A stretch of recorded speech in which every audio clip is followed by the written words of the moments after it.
안녕하세요. 저는 수원에 살고 있는 30대 후반 여성입니다.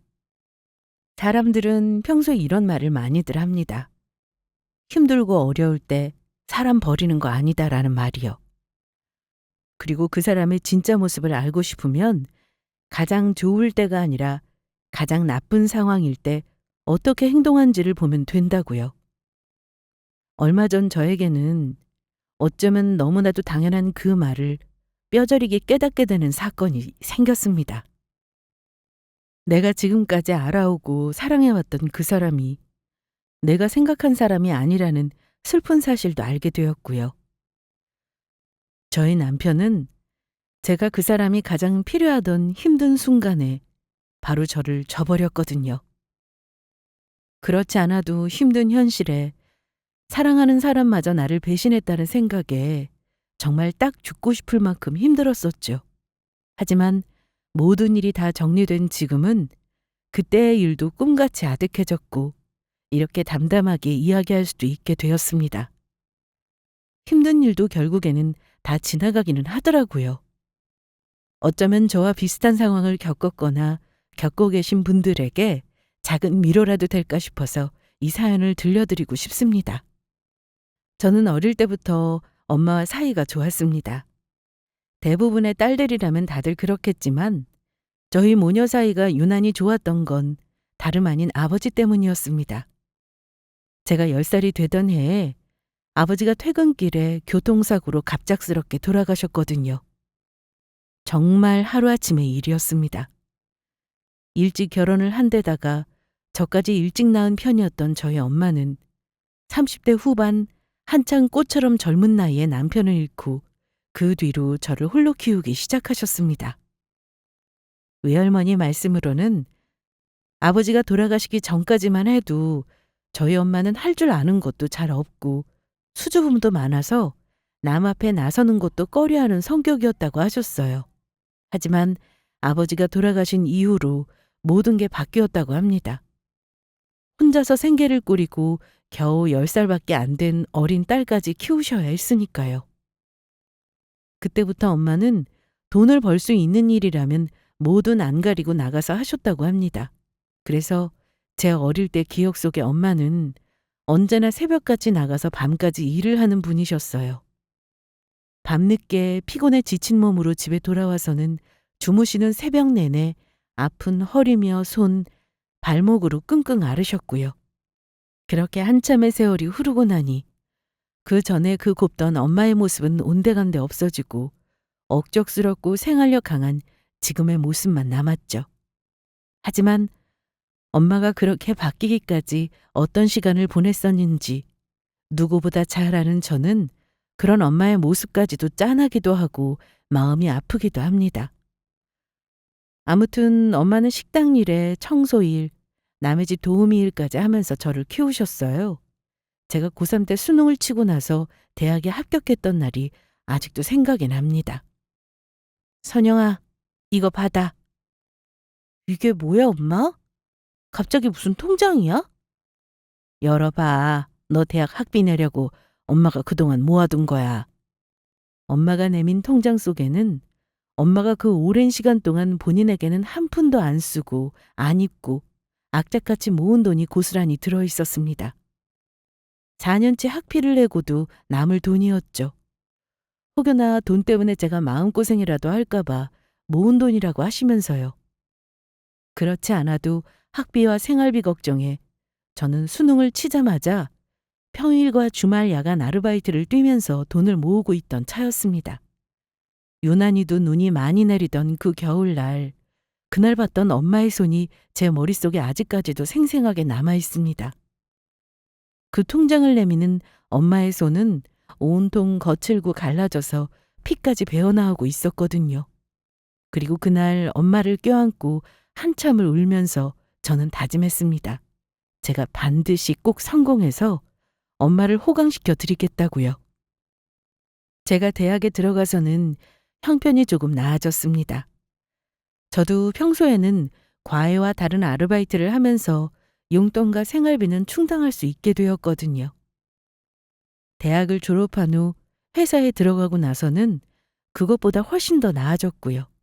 이제는 제 용돈과 생활비뿐만 아니라 엄마의 생활비도 보태드릴 수 있게 되었죠. 하지만 그때 결심했던 것만큼 엄마를 호강시켜드리지는 못했습니다. 불행히도 그 정도로 성공하지는 못하고 그저 또래보다 조금 나은 정도의 직장인이 되었을 뿐이거든요. 제가 그런 말을 할 때면 엄마는 제 머리를 쓰다듬으시며 이렇게 말씀하시고는 했어요. 엄마는 그저 너만 어디 아픈 데 없이 몸 건강하고 행복하기만 하면 됐어. 다른 건 하나도 바라는 거 없어. 나는 그것만 가지고는 안 돼. 엄마도 건강하고 행복해야 해. 알았지? 지금은 아니어도 언젠가 나중에는 내가 꼭 엄마 호강시켜 줄게. 그러니까 그때까지 건강해야 돼? 아이고, 우리 딸이 그렇게 말하니 엄마가 그때까지 꼭 안 아프고 건강하게 살아볼게. 엄마와 저는 이렇게 서로가 서로에게 하나밖에 없는 내 편이었습니다. 엄마만 있으면 저는 아무것도 두려울 게 없었어요. 그리고 시간이 흘러 저에게는 든든한 제 편이 하나 더 생겼어요. 바로 저희 남편이었죠. 저희는 제가 직장 들어간 이후에 소개팅으로 만나 사귀기 시작했습니다. 만난 지 딱 3년이 되던 해에 프로포즈를 받고 결혼을 결심했죠. 결혼을 결심하기까지에는 더도 말고 덜도 말고 딱 두 가지만 생각했습니다. 저만 사랑하고 평생을 제 편으로 죽을 때까지 함께 살아갈 수 있을 사람일지를요. 이 두 가지 조건이 바로 저희 엄마가 늘 강조하시던 거였거든요. 사람 다른 것 다 필요 없다. 너만 바라보고 평생 네 편이기만 하면 된다라고 하셨죠.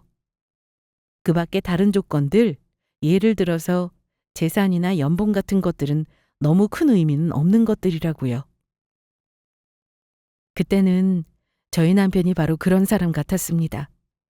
사귀던 내내 저에게도 잘해주었지만 저희 엄마한테도 참 잘했거든요.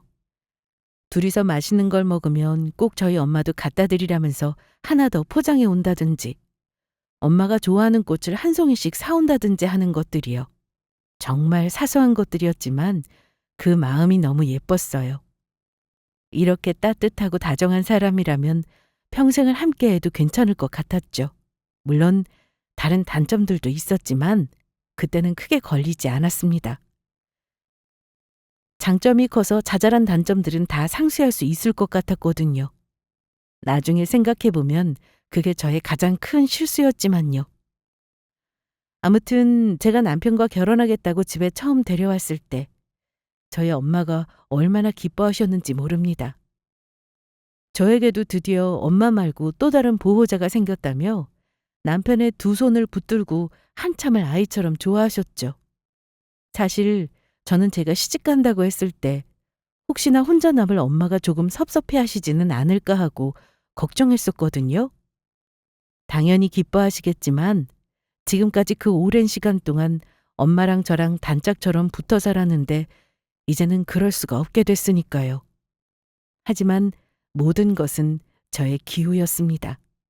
오죽했으면 저희 엄마가 너무 좋아하셔서 오히려 제가 섭섭해질 지경이더라고요. 그렇게 결혼을 하고 저는 인생 처음으로 엄마의 품을 떠나서 남편과 함께 살게 되었습니다. 엄마는 계속 수원집에 살았고 저희는 직장 때문에 서울 끝자락에 전세로 신혼집을 얻었거든요. 결혼 후에도 물론 틈이 날 때마다 엄마 집을 찾아가기는 했지만 먹고 사느라 바쁘다 보니 점점 그 주기가 뜸해지게 되더라고요. 미안하기도 하고 엄마가 보고 싶기도 했어요. 그러다 어느 날 하루는 남편이 다리를 크게 다친 적이 있었습니다. 그 나이에 무슨 축구를 하냐는 제 타박에도 꿋꿋하게 매주 주말마다 조기축구를 꼬박꼬박 나가고는 했거든요. 그래, 저렇게까지 좋다는 거 하고 싶으면 해야지 싶어서 나중에는 타박도 하지 않았었죠. 그런데 축구를 하다가 전방 십자인대를 끊어먹었다고 하면서 병원이라고 연락이 왔을 때 처음으로 더 격하게 말리지 않았던 게 후회가 되더라고요. 아무튼 그 사건으로 남편은 한동안 제대로 걷지도 못하고 목발 신세를 져야 했습니다. 얼마나 심하게 다쳤는지 수술까지 해야 했던 건 말할 것도 없고요. 퇴원하고도 무려 6개월을 넘게 재활을 하러 다녀야 했습니다. 남편 직업이 축구 선수였으면 차라리 이해나 갔을 것 같았죠. 당시에 남편은 회사에서 영업직으로 일하고 있었는데 거동이 불편하니 당연히 휴직을 해야 했습니다. 당연히 회사에서도 깨지고 저한테도 혼나서 풀이 잔뜩 죽어서 방에 틀어박혀 있는데 그때 엄마가 뭘 바리바리 싸들고 저희 집까지 올라오셨더라고요. 엄마, 이게 다 뭐야? 유서방 다리 빨리 나으려면 몸에 좋은 것도 먹이고 좋아하는 음식도 먹여야지. 사골국이랑 반찬 몇 가지 했다. 아니, 이걸 혼자서 힘들게 어떻게 다 들고 왔어? 그것도 수원에서 여기까지? 힘들기는 뭐가 힘들어. 차 타면 금방이야. 엄마 팔도 아픈데 내가 못 살아 진짜. 그리고 엄마 일도 나가면서 이 많은 걸 언제 다 만들었어. 사골국 그냥 사 먹으면 되는데 뭘 또 직접 해서 바리바리 싸들고 와. 예, 사골도 그렇고 반찬도 그렇게 사 먹는 거랑은 안에 들어간 재료부터가 틀려. 그리고 밖에서 사 먹으면 양도 얼마 되지도 않는데 비싸기만 비싸지. 유서방 얼른 낳는 데는 이만한 게 없다면서 사골국을 아주 한솥들 끓여오셨더라고요. 엄마는 요즘도 식당 일을 나가시는데 주말 일요일 딱 하루만 쉬시거든요. 그런데 그 꿀 같은 휴식을 하루를 다 써서 만들어 오신 거였어요. 그것도 제가 뒤처리하는데 힘들까봐 일일이 한 끼 먹을 분량으로 작은 그릇에 다 나눠서요. 저희 엄마는 이렇게 사위한테 지극정성이셨어요. 누가 보면 제가 딸이 아니라 저희 남편이 엄마 친아들인 줄 알 정도였죠. 정작 같은 서울에 사시는 시어머니도 본인 아들 간호에 저렇게까지 안 하시는데 말입니다. 그것뿐만이 아니었습니다. 남편이 제일 좋아하는 반찬은 갓 담은 겉절이 김치였거든요. 거기다 다른 반찬은 몰라도 매 끼니마다 국이 꼭 있어야지 밥을 먹는 사람이었고요. 참 손이 많이 가는 타입이었죠. 하지만 저도 일을 나가는 사람인데 매 끼니마다 새로 국을 끓이고 겉절이를 해줄 수는 없는 노릇이었어요. 그런데 엄마는 남편이 재활을 하는 동안 꼬박 6개월을 사이가 좋아한다고 겉절이를 사흘에 한 번씩 새로 담아서 갖다 주고는 하셨어요. 그렇다고 저희 엄마가 부담스럽게 귀찮게 하거나 간섭을 하는 타입도 아니셨습니다. 엄마, 여기까지 와놓고 왜 또 그냥 갔어? 이제 오지 말라고 안 할 테니까 오면 온다고 왔으면 왔다고 말하고 가라니까? 됐어, 유서방 불편해. 너도 바쁜데 뭐하러 사람을 불러내. 문 앞에 놔둔 거 얼른 냉장고에 들여놔 상할라. 아우, 날씨도 더운데 여기까지 와놓고 자꾸 물 한 잔도 안 마시고 가니까 속상해서 그러지. 아이고, 속상할 일도 많다. 엄마도 바빠서 너랑 노닥거릴 시간 없어. 괜찮으니까 좀 이따 유서방이랑 같이 저녁 맛있게 어서 먹어. 수원에서 서울까지 매번 반찬을 문 앞에 갖다 놓고는 저희 얼굴은 보지도 않고 내려가시는 경우가 대부분이었어요.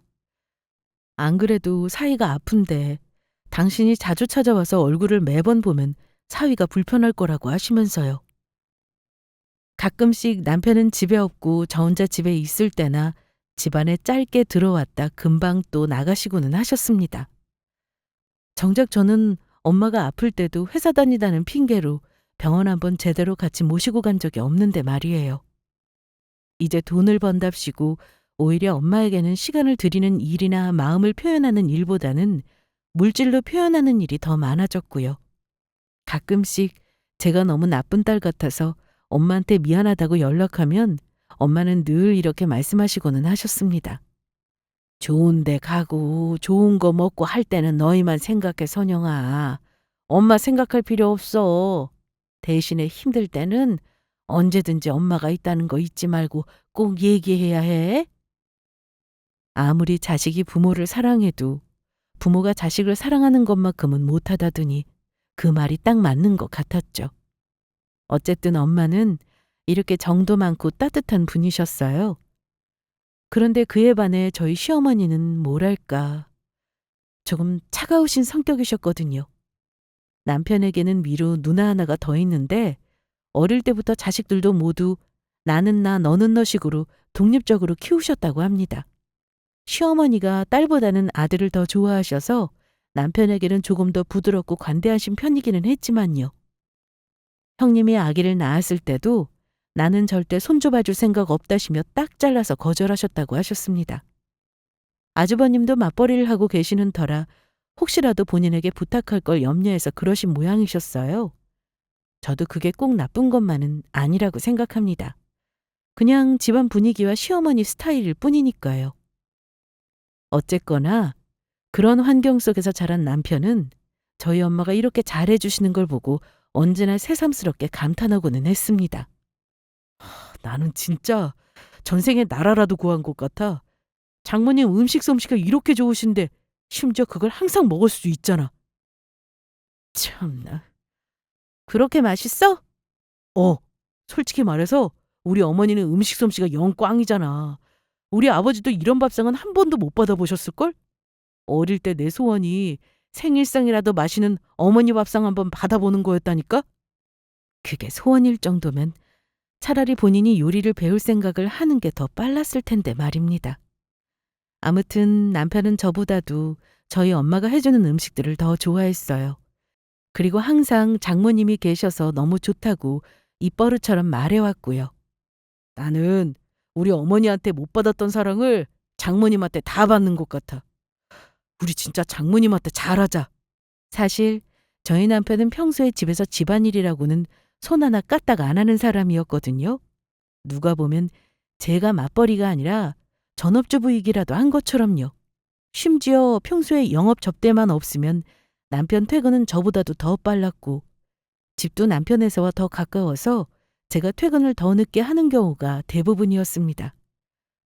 그런데 집에 돌아오면 남편은 거실에서 게임을 한다며 퍼질러 누워있고 본인이 먹은 간식 그릇 한번 설거지를 한 적이 없을 정도였어요. 다른 집 남편이었으면 아마 쫓겨나도 100번은 더 쫓겨났을 텐데 말이에요. 그래도 남편이 밉지 않았던 이유는 저렇게 말이라도 항상 예쁘게 했기 때문이었습니다. 말 한마디로 천냥빚을 갚는다잖아요. 고맙다, 미안하다. 그 말 한마디를 못해서 싸우기도 하고 심지어 헤어지는 부부가 그렇게 많다는데 저는 말이라도 예쁘게 하는 사람이면 됐다 싶었죠. 남들이 볼 때는 제가 미련하다고 혀를 차실지 몰라도 저는 괜찮았습니다.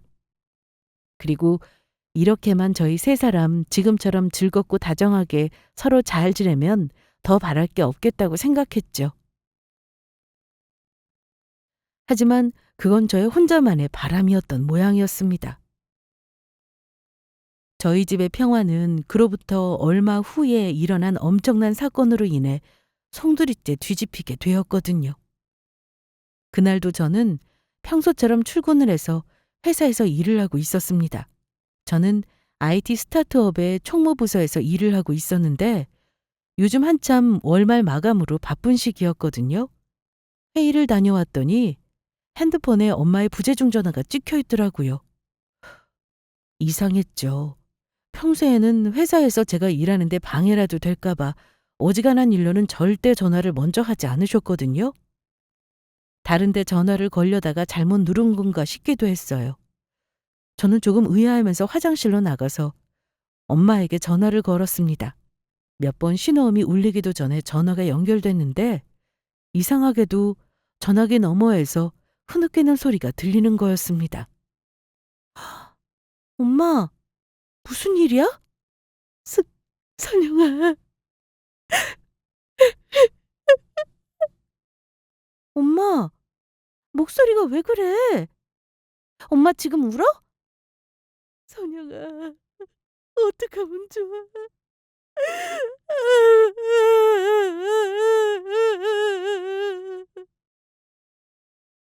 제 목소리를 듣자마자 엄마는 우는 소리는 더 커져갔습니다. 저는 너무 당황스럽고 순간 무섭기까지 하더라고요.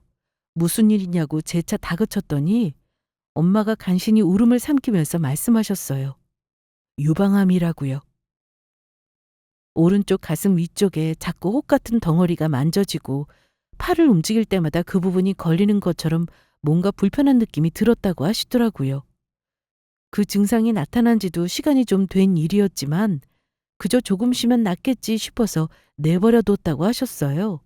그러다가 우연히 일하러 간 식당에서 주방 이모와 이야기를 나누다 말 끝에 그 증상 이야기를 하셨더니 주방 이모가 기겁하시며 얼른 병원에 가보라고 하셨다네요.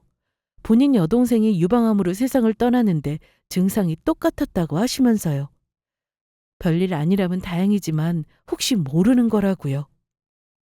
엄마는 에이 무슨 유방암이야 하시다가도 자꾸 찝찝한 느낌이 들어서 결국 식당을 하루 쉬고 병원에 가서 검진을 하셨고요. 유방외과에 초음파를 했는데 의사 선생님이 무거운 얼굴로 고개를 갸웃하시더니 바로 조직 검사를 해보는 게 좋겠다고 하셨답니다.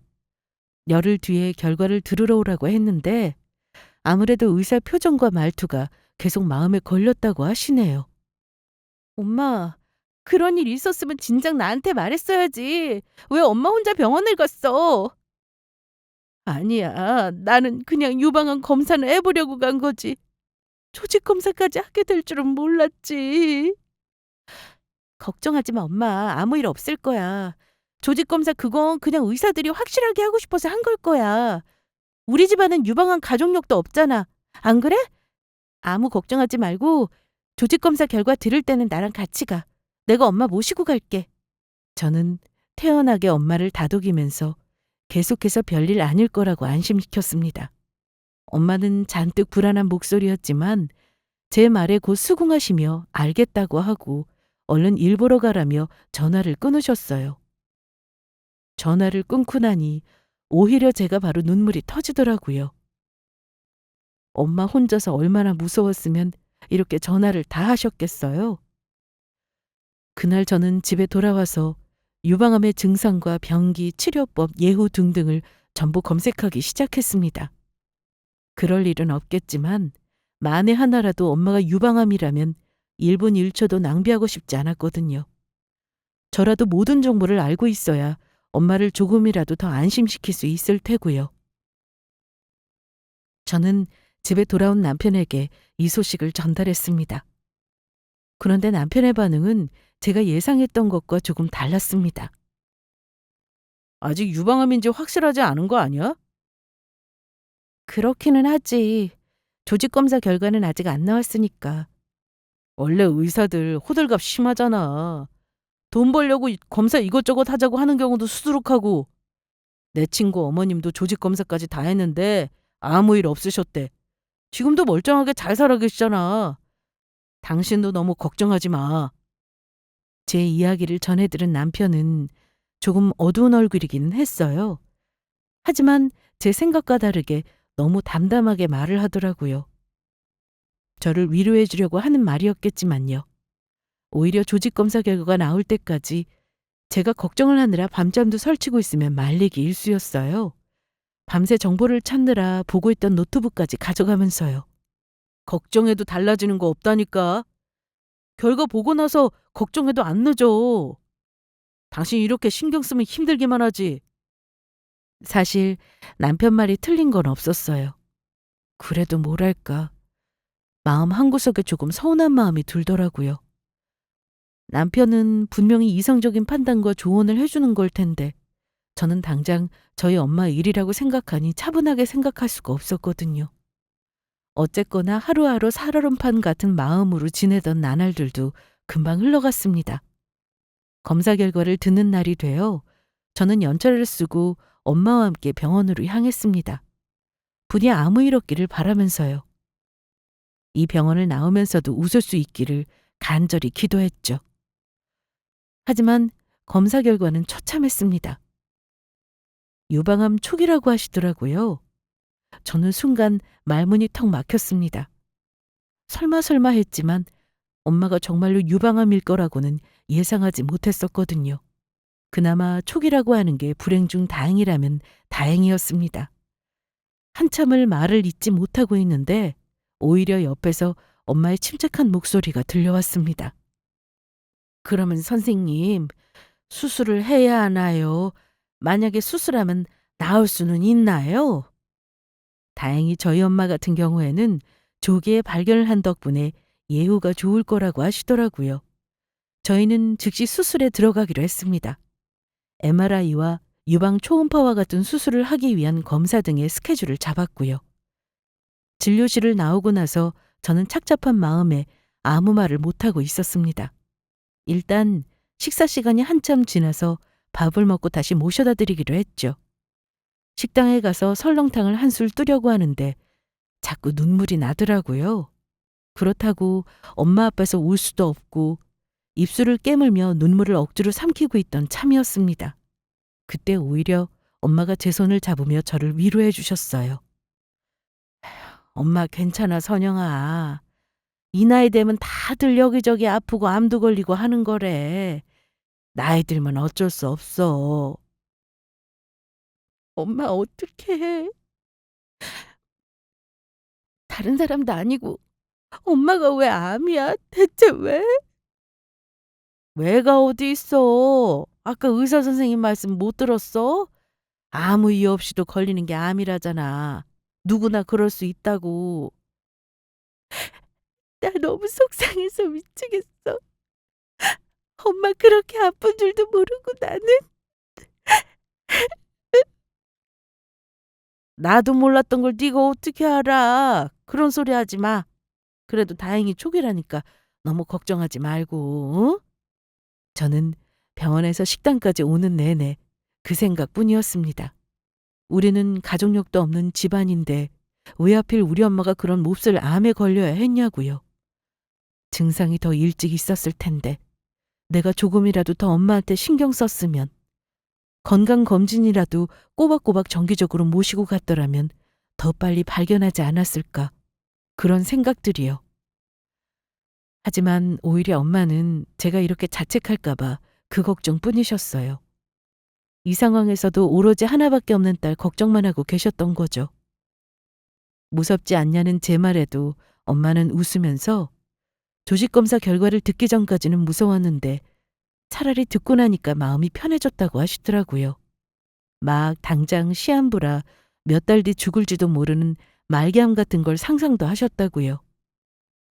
저는 엄마 말대로 그나마 암이 초기라는 걸 감사하게 생각하기로 했습니다.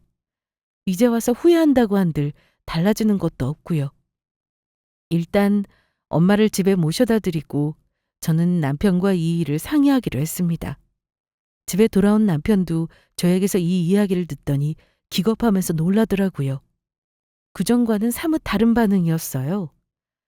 장모님도 장모님이지만 제가 너무 놀랐겠다며 저를 위로해 주더라고요. 그리고 수술 때까지 병원은 자기가 모시고 다니겠다고도 했고요.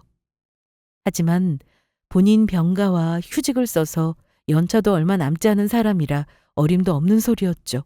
저는 말이라도 고맙다고 했어요. 사실 그동안 너무 담담해 보이는 남편의 반응에 조금 섭섭했던 것도 눈 녹듯이 풀리는 기분이었고요. 그간은 저를 안심시키기 위해서 덤덤한 척 했던 거구나 싶더라고요. 그리고 며칠이 지났습니다. 엄마가 연세도 있으시고 인터넷에 찾아보니 일단 암이라는 것 자체가 병기와 상관없이 정신적 충격이 어마어마한 병이라고 해서 걱정이 많이 됐었거든요. 그래서 저는 잡혀있는 수술 일정 전까지 최대한 자주 엄마를 찾아뵙기로 했습니다. 일단 무사히 수술을 마치고 잘 회복하려면 수술 전에 체력 관리도 잘해야 한다고 한다더라고요. 그래서 엄마 집에 찾아가서 엄마랑 같이 가볍게 산책도 하고 최대한 건강식을 드시게 하려고 맛집을 찾아다니기도 했어요. 경치 좋은 곳에 드라이브를 가서 기분 전환도 시켜드리려고 했고요. 엄마는 그때마다 뭐하러 자꾸 힘든데 시간 내서 여기까지 오느냐고 집에 가서 남편이나 챙기라고 성하셨지만요. 사실 평일 퇴근 후에도 엄마 집을 잠깐이라도 왔다 갔다 하다 보면 힘든 것도 사실이었어요. 수술 날짜까지는 아직 시간이 조금 있었는데 회사도 다니면서 계속 이렇게 하기는 조금 무리다 싶더라고요. 그래서 저는 퇴근하고 돌아온 남편에게 말을 했습니다. 여보, 생각을 해봤는데 아무래도 우리 엄마 수술할 때까지는 여기 와 계시는 게 어떨까 싶어. 장모님을 우리 집에 모시자는 얘기야? 응. 날 계속 왔다 갔다 하기도 힘들고 엄마 혼자 계시면 밥도 잘 안 챙겨 드실 것 같아서 그래. 그리고 옆에서 지켜봐야 하는 나도 안심이 될 것 같아. 당신 생각은 어때? 초기 수술 간단한 거라던데 그렇게까지 할 필요 있어? 당신이 너무 자주 왔다 갔다 하는 것 같아. 장모님도 어른이신데 본인 밥 어련히 잘 알아서 챙겨 드시려고. 그런데 남편의 반응은 뜨뜨미지근했습니다. 밥 먹던 숟가락을 내려놓고 제 말에 확연히 굳은 얼굴로 그러더라고요. 그렇게까지라니? 말을 왜 그렇게 해? 엄마 자식이라고는 나 하나뿐인데 내가 이 정도도 못해? 그리고 초기건 아니건 간에 어쨌든 암 수술이잖아. 엄마도 우리 앞에서는 아닌 척해도 혼자 있으면 별별 생각이 다 드실 거고. 이럴 때 가족이 같이 있으면 얼마나 위안이 되시겠어? 수술 전에 컨디션 관리도 중요한다던데. 집에서 편하게 잘 쉬는 게 낫지 않아? 우리 집에서는 불편하실 텐데. 평소에도 불편하다고 안 들어오시잖아. 저는 솔직히 남편이 이렇게 말할 거라고는 전혀 생각하지 못했습니다. 평소에도 우리 장모님이 최고다. 장모님한테 꼭 효도하자라고 입버릇처럼 말해왔던 남편이었거든요. 그래서 제가 이 이야기를 꺼내면 흔쾌히 알겠다고 할 줄 알았어요. 아니, 흔쾌히까지는 아니더라도 적어도 반대는 하지 않을 거라고 생각했었죠. 만약 입장을 바꿔놓고 말해서 저희 시어머니가 암에 걸리셨다고 해도 저는 그렇게 했을 것 같거든요. 그건 본인이 아니라 사위가 불편할까봐 배려하시는 거지. 어쨌든 내 생각에는 남는 방도 있으니까 엄마 수술할 때까지만이라도 모셨으면 해. 당신도 조금 불편하겠지만 며칠만 좀 참아주면 고마울 것 같아. 어때? 수술하고는 어떻게 할 건데? 수술하고 조금은 계시겠지. 그래도 엄마 성격상 여기 오래 있으려고 하시겠어? 우리가 더 계시라고 해도 안 해. 그 말에 남편은 더 이상 긍정도 부정도 하지 않은 채 대화를 마무리했습니다. 다시 조용히 밥 숟가락만 뜨고 있더라고요. 솔직히 저런 남편의 태도가 조금 이해가 가지 않았지만 저 역시도 더 이상 아무 말도 하지 않았습니다. 다음 날 저는 출근해서 남편에게 이해해줘서 고맙다는 메시지를 보냈습니다. 답장은 없었지만요.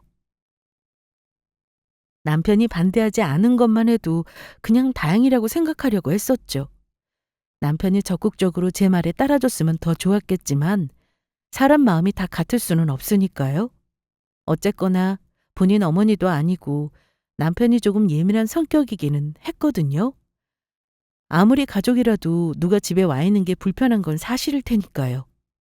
그리고 굳고 싫다고 하는 엄마에게도 말씀드렸습니다.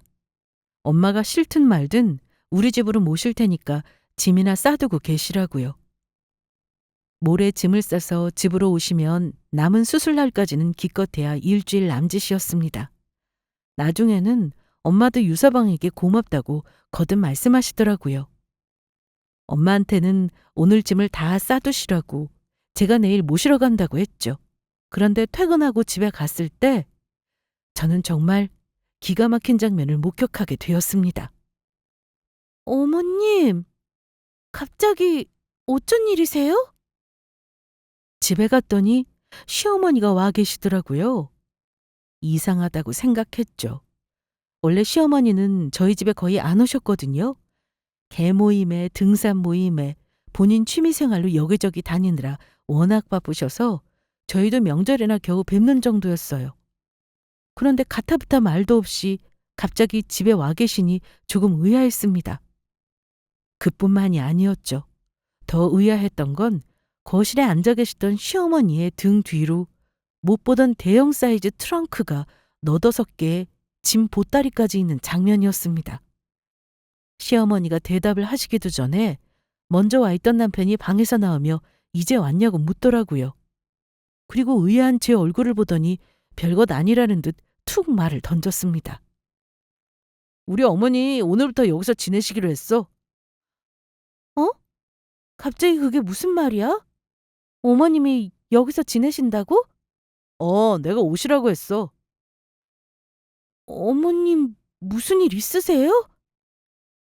저랑 상의도 없이 갑자기 시어머니를 모시고 와서는 오늘부터 여기서 지내시기로 했다니.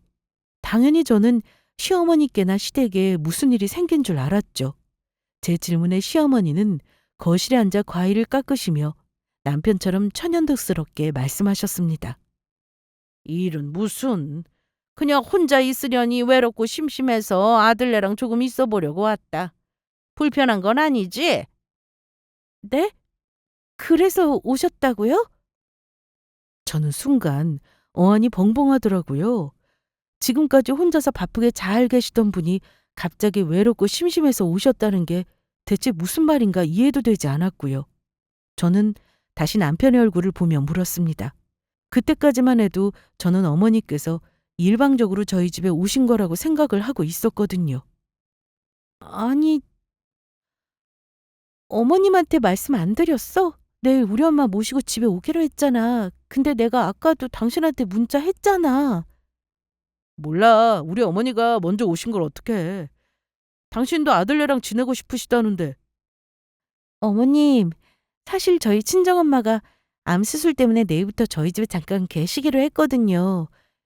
일단 돌아가시고 수술 끝나면 그때 다시 오시면 어떠세요?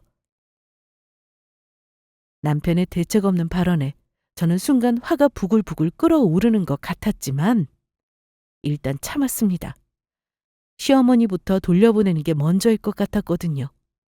그런데 이게 무슨 일인지 옆에서 저희의 대화를 듣고 계시던 시어머니가 깎은 과일을 아들 입에 넣어주시며 그러시는 거였어요. 그래 아가. 안 그래도 얘기 들었다. 사돈이 아프신 건 안타까운 일이다만 아무리 그래도 장모가 사위 집에 와 있는 건 모양새가 좀 그렇지 않니? 서로 불편한 일이고. 어머님, 말씀 중에 죄송한데 이건 저희 부부가 이미 의논이 끝난 얘기여서요. 올해도 아니고 잠깐 머무실 건데 좀 못 계실 것도 없다고 생각해요. 의논이 끝나기는 민석이 말로는 네가 일방적으로 사돈을 모시고 오겠다고 했다던데. 시어머니 말에 저는 어이가 없어서 남편을 쳐다봤어요. 제 매서운 눈빛을 본 남편이 순간 움찔하더니 딴청을 피우면서 그러더라고요. 솔직히 말해서 그게 의논은 아니잖아. 통보나 다름없는 거지. 내가 분명히 싫다고 했었잖아. 불편하지 않겠냐고. 그러면 끝까지 싫다고 하던가. 아무 말 없다가 이제 와서 이러면 어떡해. 내가 낮에 문자 보냈을 때까지만 해도 당신 싫다는 소리 없었잖아. 네가 이렇게 난리칠 거 뻔하니까 무슨 말을 못한 거지. 기가 막히더라고요. 저는 그제서야 이 모든 사건의 전말을 알 것 같았습니다. 그러니까 갑자기 말도 없이 시어머니가 저희 집에 와 계신 이유를요. 그래서 지금 내가 우리 엄마 모시고 올까 봐 갑자기 당신 어머니를 모시고 온 거야? 우리 엄마 여기 못 오게 하려고? 뭘 또 그렇게까지 말해. 한쪽 부모 모시고 살자는데 불편한 건 당연한 거 아니야? 나더러 지금 당신 엄마 병수발 같이 하자는 거잖아. 그리고 모시려면 당연히 건강한 우리 엄마를 모셔야지. 안 걸린 네 엄마를 왜 모셔? 뭐라고? 지금 말 다 했어? 암 걸린 네 엄마? 당신 엄마가 암 걸려도 이렇게 말할 수 있어? 저는 그 순간 못 참고 소리를 질렀습니다. 듣자 하니 진짜 미친놈인가 싶더라고요. 어떻게 저렇게 말을 할 수가 있어요? 제 눈앞에 있는 사람은 지금까지 제가 알던 남편이 아니었죠. 제가 미친 사람처럼 소리를 질러대자 남편은 깜짝 놀랐는지 목소리를 낮추라며 난리를 치더니 곧 덧붙여 말했습니다. 장모님 아프신 것도 알겠고 돌봐드려야 하는 것도 다 이해해. 근데 왜 꼭 그게 사위 집이어야 하냐는 거지. 요즘 환자 돌보는 서비스도 있어서 집에 사람 부르면 온다던데. 그리고 퇴원하시고 나면 장모님은 요양원에 모시면 되잖아. 뭐?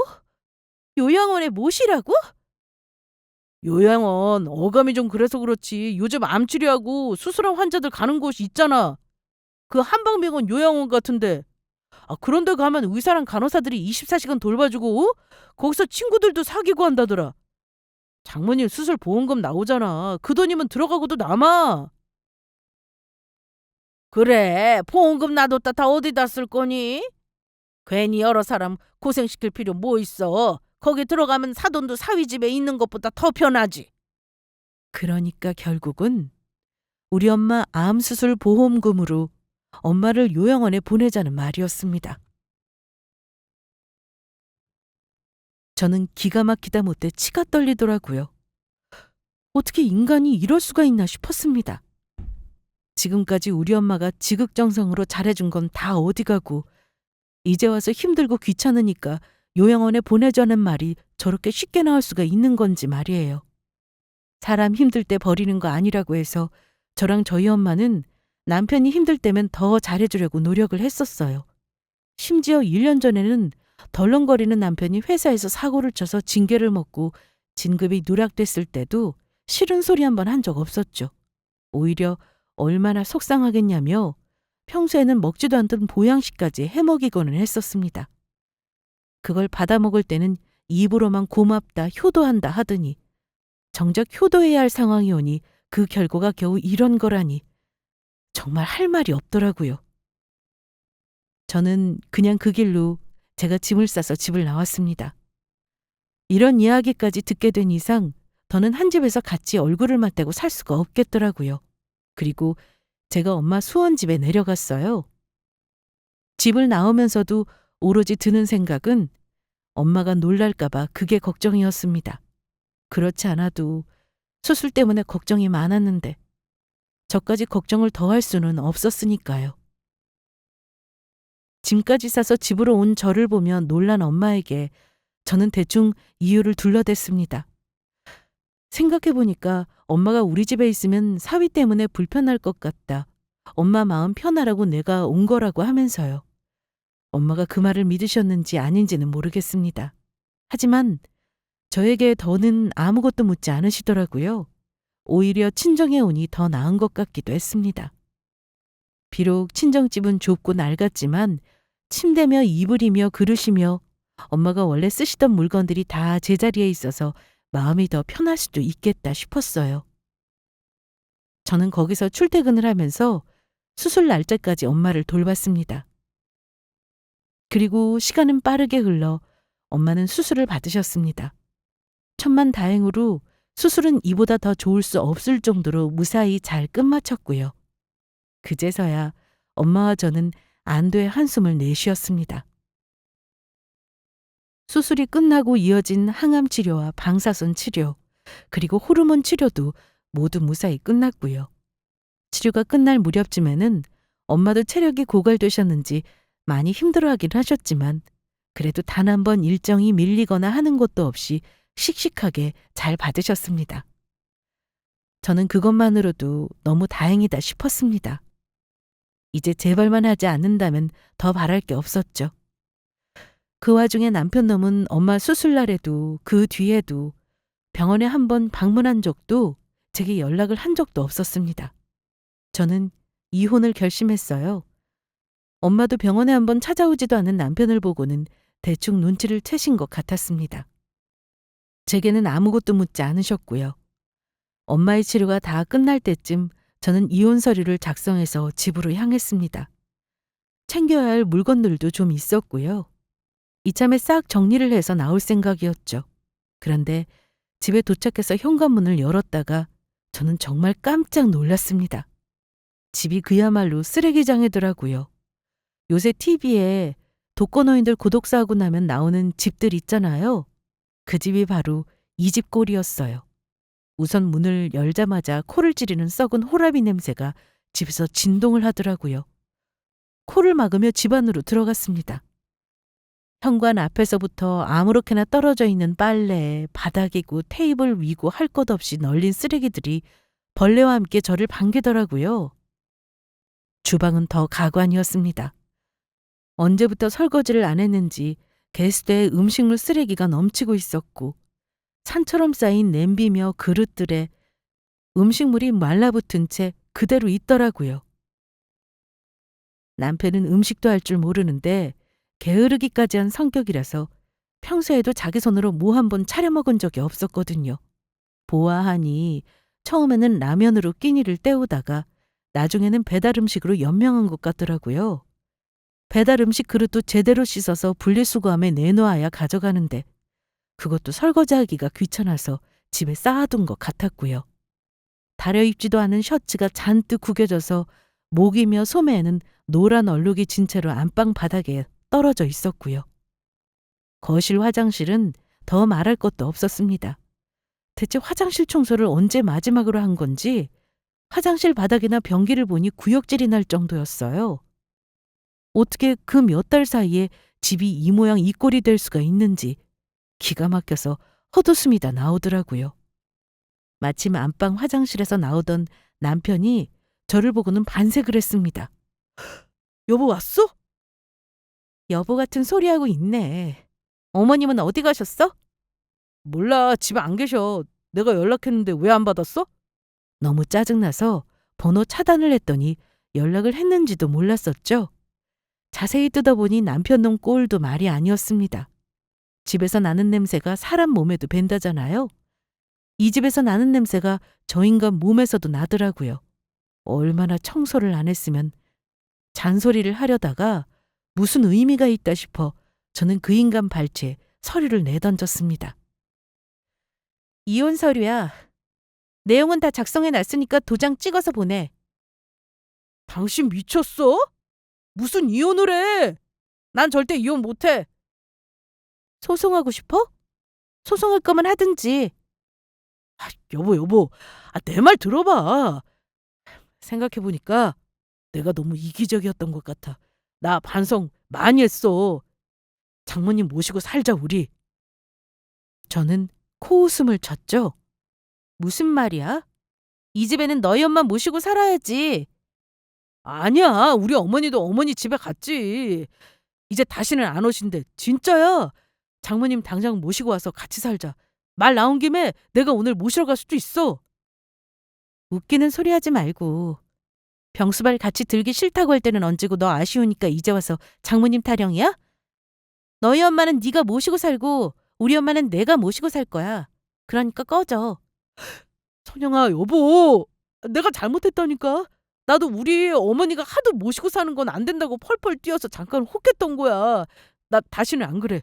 내가 장모님 얼마나 좋아하는지 당신도 알잖아. 나 우리 어머니보다 장모님을 더 좋아했잖아. 이제는 본인 엄마까지 팔아가면서 핑계를 대는데 찌질해도 그렇게 찌질할 수가 없더라고요. 저는 그때 남편놈에게 남아있던 정까지 탈탈 다 떨어지는 걸 느꼈습니다. 헛소리 더 들어줄 필요도 없다며 저는 이혼 서류를 던지고 돌아섰어요. 그리고 며칠 뒤에는 시어머니가 회사까지 저를 찾아오셨더라고요. 잘못했다고 네가 한 번만 이해해달라면서요. 절대로 본인도 아들과 같이 살 생각이 없었다고도 하셨죠. 남편은 시어머니 탓하고 시어머니는 남편 탓을 하는데 누구 말을 믿어야 할지 참. 나중에 알게 된 사실이지만 남편은 제가 집을 나간 뒤로 지각을 밥 먹듯이 해서 회사에서도 징계를 받았다고 합니다. 처음에는 제가 없으니 편했겠죠. 친구도 불러서 술판도 벌이고 밤새도록 게임도 하고 아주 즐겁게 놀았다네요. 하지만 그것도 하루 이틀이지. 원래도 자기 관리가 안 되는 타입이라서 절제를 모르는 인간이었거든요. 제가 없다고 밤새도록 게임하고 술 마시고 아침에는 당연히 깨워줄 제가 없으니 지각을 해댔고요. 거기다 영업직인데 제대로 다리지도 못한 셔츠를 입고 다니는 꼴하며 당연히 회사에서도 좋은 말이 나올 리가 없었죠. 처음에는 잔소리를 하며 집을 치워대던 시어머니도 나중에는 두 손 두 발 다 들고 집을 나가셨다고 합니다.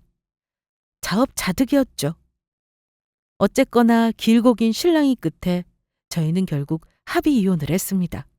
남편 놈도 결국은 안 된다는 걸 알았는지 눈물을 뚝뚝 흘리며 이혼 서류에 도장을 찍었고요.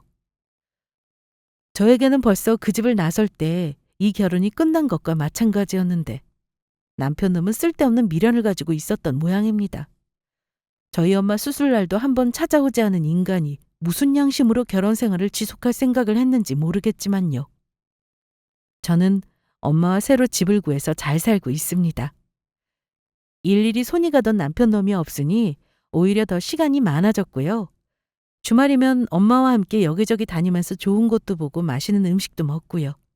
행복한 추억을 쌓고 있습니다. 엄마가 건강할 때 그 감사한 마음을 잊지 않으려고요.